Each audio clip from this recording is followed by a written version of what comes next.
আল্লাহর নবীকে একজন ইহুদি জাদুকর, তিনি আল্লাহর নবীকে জাদু করছিল, জাদু, আল্লাহর নবীকে সেহের করছিল। এই জাদু করার কারণে আল্লাহর নবী দিন দিন অসুস্থ হয়ে যাইতেছে। আল্লাহর নবী হাঁটতে পারে না, চলতে পারে না, বিছনা থেকে উঠতে পারে না, মসজিদে পর্যন্ত আল্লাহর নবী যাইতে পারে না। এবার বোঝেন কত অসুস্থ হয়েছিল আল্লাহর নবী। কোন চিকিৎসায় আল্লাহর নবী সুস্থ হয় না। এই অবস্থায় আল্লাহ রাব্বুল আলামিন জিবরাইলকে পাঠাইলেন, ও জিবরাইল যাও যাও, আমার হাবিব তো আর জানে না আমার হাবিবের কি হয়েছে। আমার বন্ধু মুহাম্মদ সাল্লাল্লাহু আলাইহি সাল্লামকে ওই ইহুদি জাদুকর আমার নবীকে জাদু করছে। এই জাদুর রোগ পৃথিবীর কোন ডাক্তার কবিরাজ ভালো করতে পারবে না। এই জাদুর রোগ যদি ভালো করতে হয়, আমি আল্লাহ কোরআনুল কারীমের দুইটা সূরা নাজিল করলাম, একটা হলো সূরাতুল ফালাক আর একটা হলো সূরাতুন নাস। আল্লাহ তাআলা বললেন, জিবরাইল যাও যাও, এই সূরা নিয়ে আমার হাবিবের কাছে যাও। আমার হাবিব আমার বন্ধুকে বলো, আমার হাবিব আমার বন্ধু যদি সূরাতুল ফালাক আর সূরাতুন নাস তেলাওয়াত কইরা শরীরের মধ্যে ফু দেয়, আমি আল্লাহ এই সূরার উসিলায় আমি আল্লাহ আমার হাবিবকে সুস্থ করে দিব, ইহুদির সমস্ত জাদুকে আমি আল্লাহ ধ্বংস করে দিব। এবার জিবরাইল আয়েশা বলে, গো আল্লাহর নবী, ওই ইহুদি জাদুকর আপনারে জাদু করছে। আপনার উপরে যেই দুইটা সূরা নাজিল হয়েছে, সূরাতুল ফালাক, সূরাতুন নাস, এই দুইটা সূরা পড়ে আপনি ফু দেন আপনার শরীরের মধ্যে, দেখবেন সাথে সাথে আপনি সুস্থ হয়ে যাবেন। আল্লাহর পয়গম্বর মুহাম্মদ সাল্লাল্লাহু আলাইহি সাল্লাম সূরাতুল ফালাক আর সূরাতুন নাস পড়ে আল্লাহ নবী নিজের শরীরে ফু দিলেন, সাথে সাথে আল্লাহ তাআলা সূরাতুল ফালাক আর সূরাতুন নাসের উসিলায় আল্লাহ তাআলা আমার নবীকে সুস্থ কইরা দিয়েছে। এই হলো সূরাতুন নাস আর ফালাক নাজিল হওয়ার প্রেক্ষাপট। এই কারণে আল্লাহ এই সূরা নাজিল করছে। কিয়ামত পর্যন্ত যদি আল্লাহর নবী বলছে, কেউ যদি সূরাতুল ফালাক আর সূরাতুন নাস ফজরের পরে আর যদি মাগরিবের পরে প্রতি 5 ওয়াক্ত নামাজের পরে যদি এই সূরার আমল করে, পৃথিবীর কোন মানুষ, কোন জিন তাকে কোন জাদু টোনা কইরা তার কোনো ক্ষতি করতে পারবে না। আপনারা ওই সূরা পাঠ করবেন ফজরের পরে 3 বার, সূরাতুল ইখলাস, সূরাতুল ফালাক, সূরাতুন নাস 3 বার 3 বার ফজরের পরে, যোহরের পরে একবার একবার, আসরের পরে একবার একবার, মাগরিবের পরে আবার 3 বার 3 বার, ইশারের পরে আবার একবার একবার। আল্লাহর নবী বলে, কেউ যদি সূরাতুল ফালাক আর সূরাতুন নাস যদি নিয়মিত এই আমল করে, পৃথিবীর কোন জাদুকর তার একটা পশমও ছিঁড়তে পারবে না। কোন মানুষ, কোন জিন ইনসান আপনার কোনো ক্ষতি করতে পারবে না। তাহলে প্রতি নামাজের পরে এই সূরাগুলা পড়া এইভাবে একটা ফু দিবেন হাতের তালুতে। কি করবেন? এইভাবে একটা ফু দিয়া পুরা শরীরটাকে মুছবেন, পুরা শরীর মুছবেন। ইনশাআল্লাহ শুধু জাদু টোনা না, বান না, মানুষের ক্ষতি না, আল্লাহ বড় বড় রোগ থেকে আল্লাহ আমাদেরকে মুক্ত রাখবে। আমল করবেন তো ইনশাআল্লাহ। আরে কোরআন দিয়েই তো আমরা চিকিৎসা করতে পারি, কিন্তু আমরা তো করি না। শুধু আমরা ডাক্তারের উপরে ডিপেন্ড করি, ডাক্তারের উপরে ভরসা করি না। সাহাবীরা ডাক্তার কবিরাজের উপরে ভরসা করে নাই, তারা আল্লাহর কোরআন দিয়ে চিকিৎসা করছে। অথচ আবু জেহেল কাফের হইয়া আল্লাহর নবীর কোরআন শুনতে আসতো, ঠিক কিনা বলেন? মনে আছে নাকি? কোন পর্যন্ত গেছিলাম মনে আছে? ওই যে আবু জেহেল 3টা কম্বল পেঁচায়া রাত 3টা বাজে, লাঠি একটা হাতে নিয়া, কুপি একটা হাতে নিয়া আল্লাহ নবীর কোরআন শুনতে যাবে। আবু জেহেল কয়, আজকে তো আর মুহাম্মদের কোরআন শুনতে কেউ যাবে না, তাহলে এই সুযোগটা আমি হাত ছাড়া করব না। আর মুহাম্মদের কোরআন না শুনলে আমার রাত্রে ঘুমও আসে না। জোরে বলেন আল্লাহু আকবার।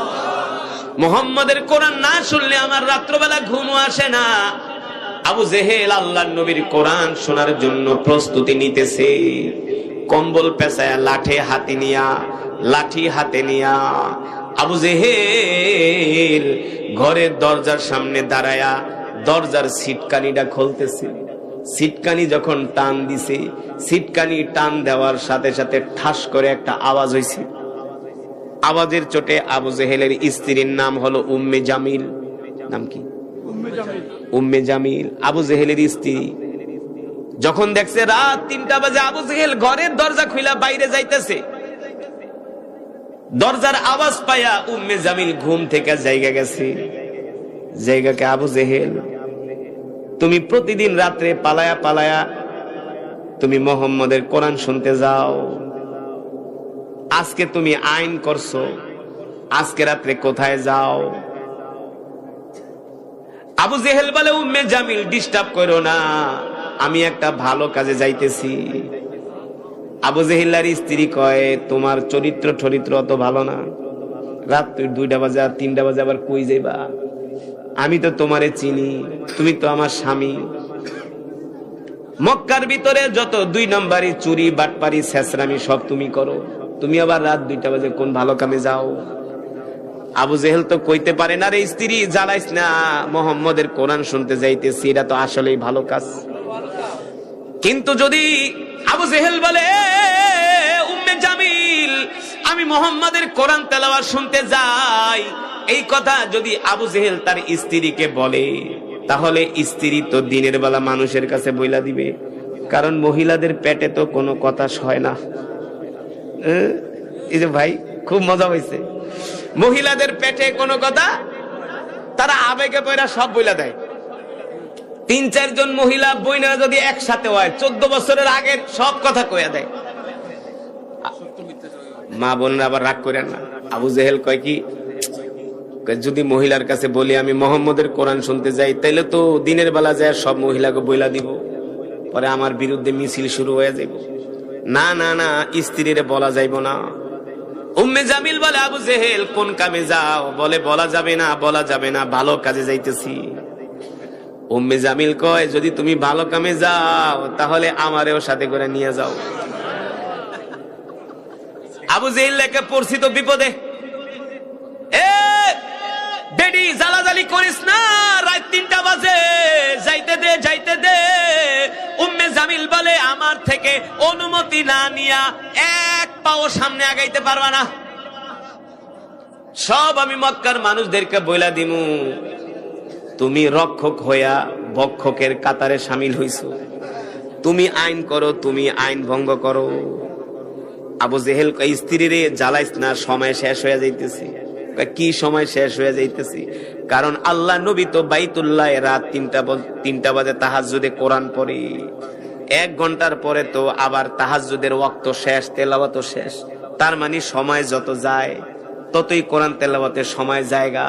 আবু জেহেল লেখা, জ্বালাইস না জ্বালাইস না, সময় শেষ সময় শেষ। উম্মে জামিল কয়, আবু জেহেল কই যাইতেছো? এই কথা না বলা পর্যন্ত আমি তোমাকে ঘর থেকে বের হতে দিব না। আবু জেহেল বলে, শোনো উম্মে জামিল, তুমি তো আমার প্রিয়তমা স্ত্রী, তোমার কাছে আজকে আমি আর গোপন করব না। আমি যতই যাই করি মোহাম্মদের বিরুদ্ধে, আল্লাহি রব্বাল কাবা, ওই কাবার কসম খায়া বলি, কারণ কাবা শরীফ মুসলমানের কাছেও যেমন সম্মানের, কাফেরদের কাছেও কিন্তু তেমন সম্মানের। জানতেননি? এই কাবাকে আমরা যেমন ভালোবাসতাম, আবু জেহিল্লারও ভালোবাসতো, কারণ তারা জানে এই কাবা হলো আল্লাহর ঘর, এই বাইতুল্লাহ আল্লাহর ঘর। মুসলমানরাও কাবা তোয়াফ করতো, কাফেররাও কিন্তু বাইতুল্লাহর ভিতরে যায় উলঙ্গ হইয়া তোয়াফ করে গেত, আল্লাহ যা করছি না করছি মাফ করে দিন। আল্লাহকে মাফ চাওয়ার কারণে তোদেরকে ধ্বংস করি নাই, নাইলে জায়গার ভিতরে ধ্বংস করে দিতাম। কাবা ছিল কাফেরদের কাছে সম্মানের, কারণ এই যে আমরা যে হাজরে আসওয়াদ পাথর চুমা দেই না, আপনারা গেছেন না উমরায়? উমরায় গেছেন? কয়জন হজ উমরায় গেছেন? হাত উঠান তো দেখি, কয়জন? বুঝি সম্পদ জমায় রেখা যাবেন, হজ দরকার নাই, উমরার দরকার নাই, জায়গা আরো কিনেন, কিনা টাকা একেবারে সিন্ধুকের ভিতরে ঢুকায় রাখবেন। সম্পদ বেচেন, জায়গা বেচেন, ঘর বেচেন, আগে আল্লাহর ঘর দেখেন। আল্লাহর ঘর দেখলে যে শান্তি, এটা পৃথিবীর কোন ধন সম্পদের ভিতরে শান্তি পাইবেন না। আপনার উপরে যদি হজ ফরজ হয়, আপনি যদি হজ না করে মারা যান, আল্লাহ নবী বলে এটা মুসলমান হইয়া মরল নাকি খ্রিস্টান ইহুদি হইয়া মরল, আমার নবী দেখার বিষয় না। নাউজুবিল্লাহ। সম্পদ থাকে কিন্তু হজ করে না, বলে জাগা বিছা হজ করুম। মিয়া জাগা কাল লেগে রেখে যাবেন, আজকে মইরা গেলে কালকে 3 দিন 6 মাস 1 বছর পরে সন্তান আপনার কবরের দিকেও যাবে না মিয়া, ফিরাও তাকাইব না, আর আপনারে গালি দিব যে সম্পদ আরো রাইখা গেলি না কেন। যাদের সম্পদ আছে জায়গা বিক্রি করেন, আগে হজ উমরা করেন, আগে হজে যান। যদি 6-7 লাখ টাকার মালিক মনে করেন আপনি আছেন, আপনার জায়গা বেচতে 6-7 লক্ষ 8 লক্ষ টাকা হবে, আগে হজ করেন, হজ আপনার উপর ফরজ। আপনাদেরকে বোঝানোর জন্য বলছি, ওই যে হাজরে আসওয়াদ একটা পাথর আছে, আল্লাহ নবী বলছেন এই পাথর যদি কেউ চুমা দেয় তার গুনাহগুলো মাফ হয়ে যায়। সুবহানাল্লাহ। এই হাজরে আসওয়াদ পাথর মুসলমানের কাছেও যেমন মর্যাদার, কাফেরদের কাছেও কিন্তু মর্যাদার ছিল। সুবহানাল্লাহ বলেন। মুসলমানরাও যেমন কাবা শরীফ তওয়াফ করত, কাফেররাও কাবা শরীফ তওয়াফ করত, তাদের কাছেও কাবা শরীফ ছিল সম্মানের, মর্যাদার। এবার আবু জেহেল বলতেছে, উম্মে জামিল আমারে যাইতে দে, ডিস্টার্ব করিস না, বাধা দিস না। উম্মে জামিল বলে, আবু জেহেল আমাকে না নিয়ে তুমি যাইতে পারবা না। এবার আবু জেহেল বলে, উম্মে জামিল রে শোনো শোনো, আমি আজকে দিনের বেলা আইন করছি কেউ যাতে মুহাম্মদের কোরআন শুনতে না যায়, আজকে কেউ মুহাম্মদের কোরআন শুনতে যাবে না। আমি চাইতেছি এই ফাঁকে একটু মুহাম্মদের কোরআন শুনে আসবো। আল্লাহু আকবার। উম্মে জামিল বলে, আবু জেহেল তুমি আমার মনের একটা ইচ্ছা পূরণ করো, আমারও অনেক দিনের শখ, আমি সরাসরি মুহাম্মদের কোরআন তেলাওয়াত শুনবো। আমি শুধু মুহাম্মদের কোরআন তেলাওয়াতের ভক্ত না, মুহাম্মদের চেহারা দেখলেই আমার কাছে ভালো লাগে। আল্লাহু আকবার। কারণ আমার নবীর মতো এত সুন্দর করে আল্লাহ পৃথিবীতে কোনো মানুষকে সৃষ্টি করে নাই। এত সুন্দর ছিলেন আমার নবী রহমাতুল লিল আলামিন, এত সুন্দর চেহারার অধিকারী ছিলেন আমার নবী রহমাতুল লিল আলামিন।